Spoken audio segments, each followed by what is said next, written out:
Hey, what's going on YouTube? It's James here, and today I'm going to be talking to you about 3 key things that you're going to need to know while investing in real estate. Stay tuned. So stick around, guys. The most important thing I'm going to be discussing today is going to be the last thing I'm going to be talking about. So the first thing I want to talk to you about is finding out equity inside the property. How do you do that? So how you do that is simple. If you want to leverage realtors, real estate agents, it's simple. Call up realtors, real estate agents in the area that you're wanting to invest in, either that be in your backyard or out of state like I do. Give them a call, be like, hey, I'm a real estate investor and I'm hoping you can run a CMA, it's a comparable market analysis, or just in other words, it's comps, or this property that I'm trying to purchase. They're going to be happy to do this for you. It doesn't cost you a dime, it is free, it's no expense to you. So why wouldn't you leverage these realtor real estate agents? And the reason why they're happy to do this is because they're in the business to create relationships. That way, in turn, later on down the line, they can turn that into a commission.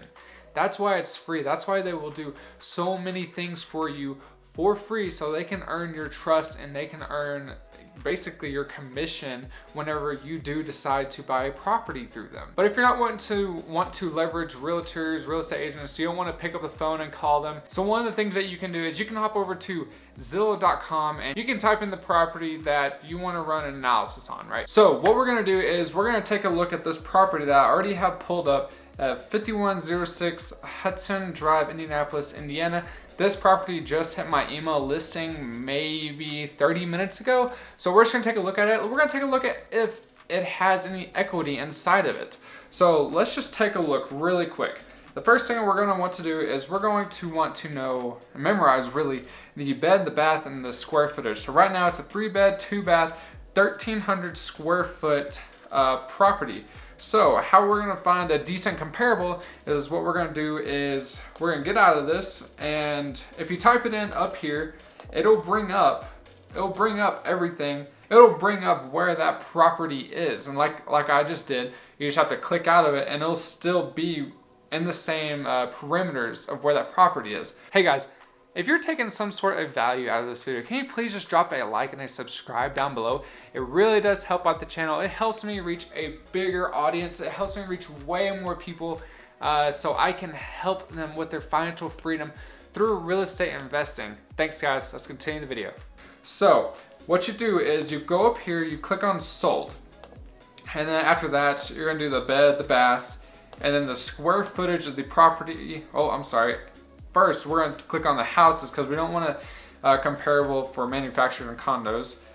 So then we're going to do the square footage. So what we're going to do is remember the square footage that we were talking about. So we're going to do 1,000 square feet to, let's just do 1,500 square feet, because if you remember, it was 1,300 square feet. So it meets right in that middle. So what we're going to do is we're going to click out of this. And for what this property was selling for was, it was $134,000.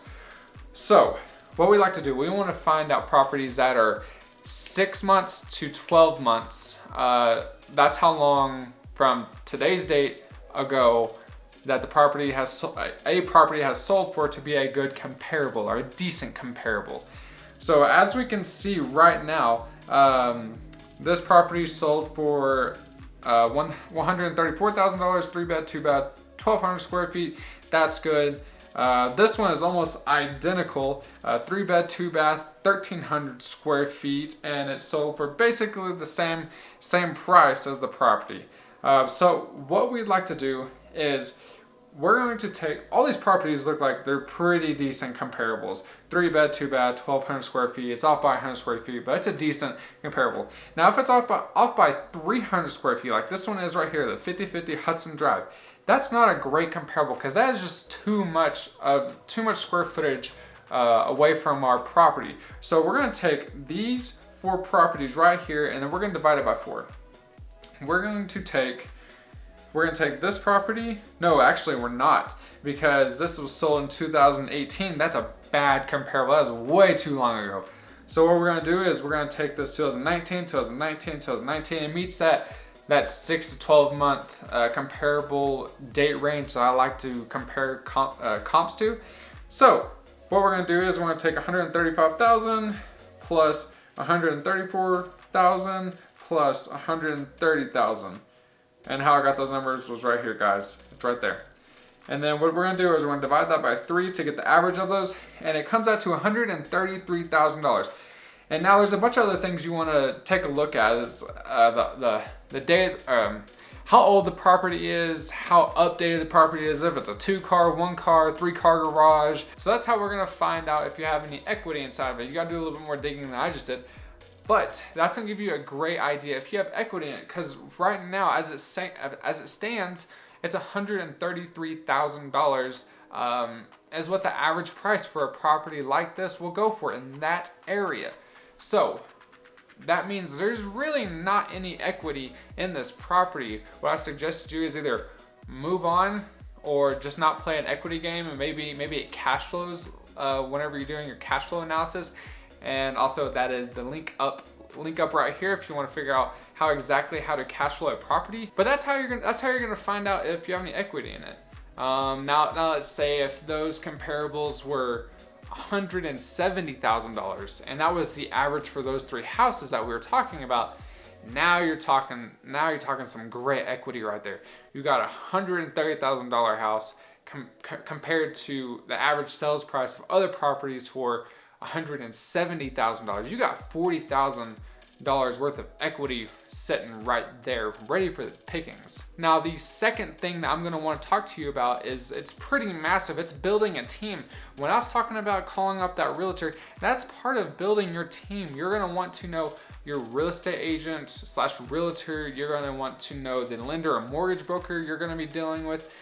That's your team, guys. And how you get those people, for the realtor, real estate agent, we already touched on this a little bit. You just Google them. You just Google them and then you call them up, be like, hey, you know, I'm trying to do this, I'm trying to do that. Can we run a comp? Whenever you're trying to find a lender, same process. Google mortgage lenders in a certain area that you're trying to buy a property in. When you're kind of interviewing these mortgage lenders, it's kind of just based off of like, hey, what kind of mortgage rate can you give me?